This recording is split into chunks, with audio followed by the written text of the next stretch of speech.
പൊന്നിയൻ സെൽവൻ, ബാഹുബലി തുടങ്ങിയ സിനിമകളിൽ ചരിത്രപരമായ വസ്തുതകൾ തീരെയില്ല എന്ന കാര്യത്തിൽ നിങ്ങൾ നിരാശരാണോ?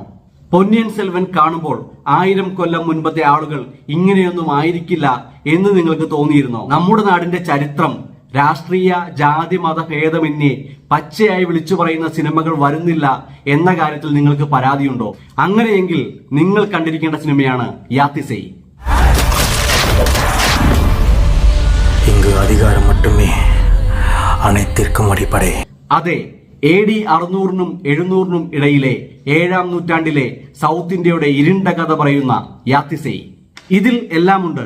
ആ കാലഘട്ടത്തിലെ മനുഷ്യരുടെ രൂപം, വസ്ത്രധാരണം, ചേര ചോള പാണ്ഡ്യന്മാരുടെ ചരിത്രം, മനോഭാവം, അവരുടെ കാടമായ യുദ്ധക്കൊതി, അന്നത്തെ രാഷ്ട്രീയം, ആ കാലഘട്ടത്തിലെ പ്രധാന ദേവതകളായ കൊട്രവയുടെയും സേവോന്റെയും മായോന്റെയും ആരാധനാക്രമങ്ങൾ, അതിനു പിന്നിലെ യുക്തി,